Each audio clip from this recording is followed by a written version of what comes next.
Alguma vez você já parou para pensar que as pessoas que mais se dedicam, que mais entregam, que mais se esforçam, muitas vezes são as pessoas que mais se auto-sabotam quando a questão é crescer na carreira? E hoje eu vou te mostrar de uma forma prática e leve por que isso acontece e como que a gente quebra esse ciclo. Segundo o psicólogo Albert Bandura, que é mundialmente conhecido pela teoria da autoeficácia, nós tomamos decisões baseadas na nossa autocrítica ou da nossa autopercepção sobre como somos. Então, se achamos que não somos suficiente, a gente, por mais que entregue, não vai ter aquela vontade ou aquela ação, a coragem de se expressar na frente do chefe, de pedir um aumento, de dar opinião numa reunião relevante. Por mais que tenhamos ideias geniais e que otimize o trabalho, acaba se escondendo, se reprimindo e não falando. Ou seja, não é sobre o que você sabe fazer, mas é sobre o que você acredita que sabe e consegue fazer.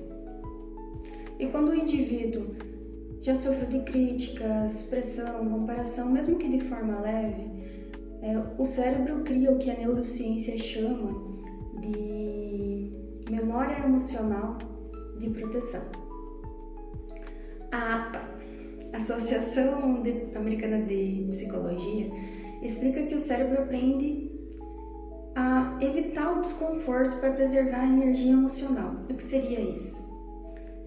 Você tem uma ideia brilhante, mas você não vai falar naquela reunião. Você vai mandar uma mensagem para alguém que tenha mais coragem. E aí o que acontece? Muitas vezes aquele teu colega que tem coragem, mas não tem o teu conhecimento, recebe a promoção que você queria. E aí cria um ciclo vicioso de autossabotagem, que consiste em evita o desconforto, não fala, perde a oportunidade, sente culpa, reforça a crença de incapacidade, aí evita o desconforto de novo. E aí esse ciclo se torna algo sequencial e praticamente infinito. Tá, mas e quais são as consequências da autossabotagem, fora não ser promovido? Muitas vezes a pessoa se sente pequena, a pessoa aceita alguns desaforos, a pessoa aceita receber menos salário do que merece e acaba ficando naquela média pro resto da vida. Fica no cinza, o que a gente chama de limbo. Também há uma contrapartida que pessoas que não têm costume de se comunicar, mas têm muitas ideias e trabalham muito bem, acabam pegando excesso de carga, excesso de trabalho, excesso de tarefas, e aí vem o burnout, e aí adoece. Aí tem ciclos de depressão, imunidade cai, tu é sempre doente, sempre com gripe, e aí vai pegar um atestado, vai estar sempre de mau humor, reclamando da vida, acaba criando um clima horrível dentro da empresa, né? Isso não só colaboradores do operacional, quanto líderes que acabam não conseguindo delegar tarefas porque não confiam nos colaboradores por justamente não saber a capacidade deles, porque eles não se expressam. E acaba ficando um clima horrível de se conviver. E muita gente pede admissão. Aí ocorre o que a gente chama de blackout. Tá, mas e o que seria isso? Nunca ouvi falar disso. É quando do nada várias pessoas pedem a conta ou começa muita gente faltar. Os clientes estão chamando a todo momento, não tem atendimento. O empresário se desespera, muitas vezes aparece de mau humor, o que piora ainda mais o clima da empresa. Aí você vai aplicar uma pesquisa de clima. Isso quando aplica uma pesquisa de clima e sai baixíssima a nota da empresa. Mas e aí, o que faz? Primeiramente, a gente precisa mudar a mentalidade do seu colaborador. Tá, mas e como é que a gente muda isso? A gente pode fazer com microexposições diárias. A neuroplasticidade explica que você fazer exposições pequenas no dia, por exemplo, comentar sobre uma ideia em que você tem domínio, um assunto que você tem domínio de falar com um colega, mas sem expor a sua ideia, você comentar o seu assunto mesmo. Olha, tal coisa acontece de tal forma por conta disso, disso e disso, e explicar para ele já vai te dar um pouquinho mais de confiança. Até que você chegue no seu chefe e fale a sua ideia e o embasamento dessa ideia de uma forma que ele entenda, porque a comunicação não é como você fala, mas sim como o outro entende, mesmo que você tenha um pouquinho de medo.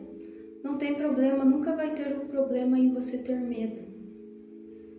O problema está em você travar por conta do medo e perder as suas oportunidades, se culpar e começar todo aquele ciclo novamente. O Bandura que eu citei lá no início do vídeo, ele explica que a confiança nasce das pequenas experiências de sucesso. Ou seja, se pergunte, qual é o profissional de sucesso que eu quero ser? Aonde eu quero chegar? E você vai pegar pequenos atalhos, entre aspas, pequenos passos referente àquele profissional que você quer se tornar e vai aplicar um pouquinho por vez. Quando você vê, você já deu vários passos e a tua carreira já evoluiu muito. Você não precisa se jogar de cabeça toda de uma vez. Você pode fazer pequenas ações por dia que vão sim aumentar a tua confiança.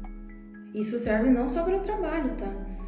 Também serve para autoconfiança, referente a relacionamentos e outras coisas. Outro ponto muito importante é você entender de onde veio esse teu medo. Você voltar lá atrás, mas eu não quero mais mexer nessa ferida. Ok, mas você tem medo do quê? Você tem medo de dar uma ideia e ela ser recusada, o que pode acontecer com qualquer pessoa? Você tem medo de dar uma ideia e ela ser aceita? E aí você ter que tomar a atitude de desenvolver ela? E você ter que dizer para você mesmo, esse tempo todo, que você estava errado sobre a sua percepção de incapacidade, tá? Ou é medo de que as pessoas não gostem de você? Que as pessoas não gostem dessa pessoa que se expressa, que dá ideias? Eu tenho uma notícia para te dar.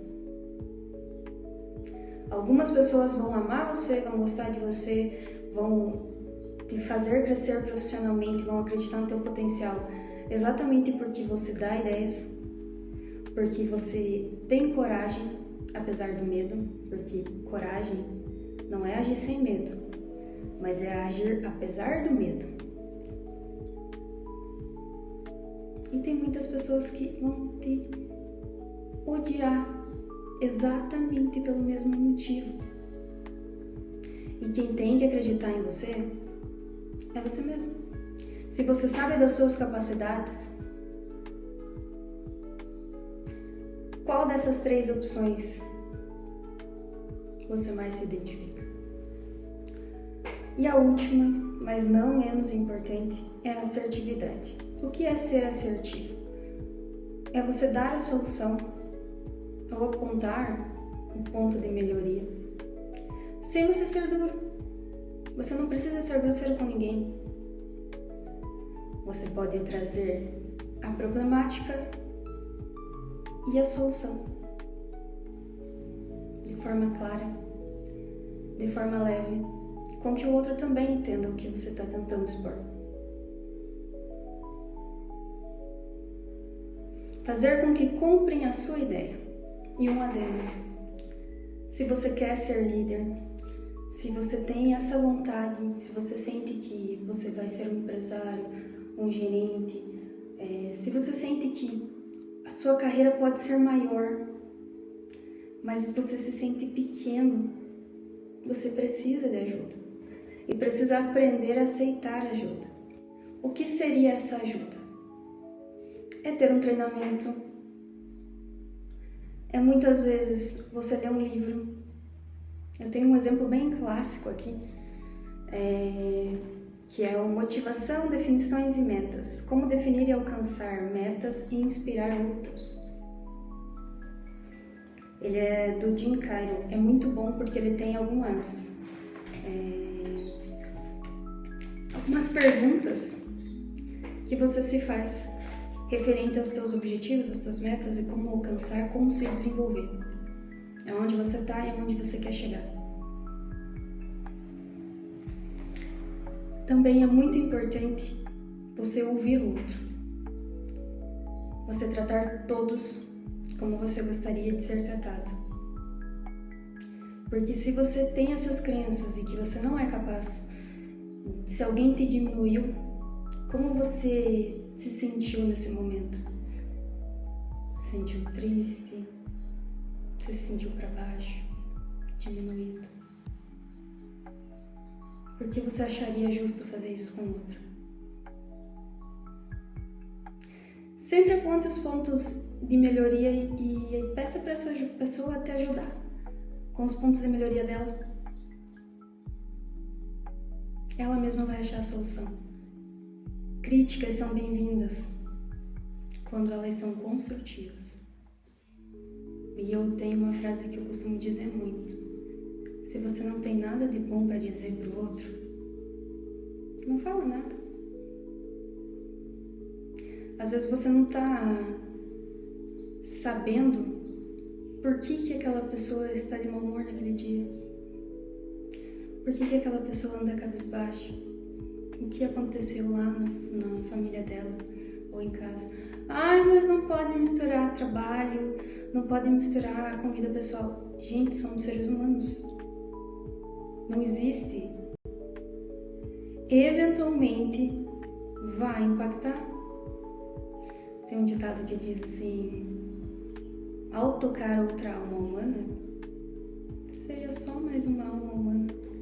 E se você também quer se desenvolver, ou desenvolver os seus funcionários para que eles passem a ser colaboradores, entre em contato. Eu te apresento o método âmago, que consiste em acolher, mapear, acessar, guiar e orientar. E por hoje é só, pessoinhas.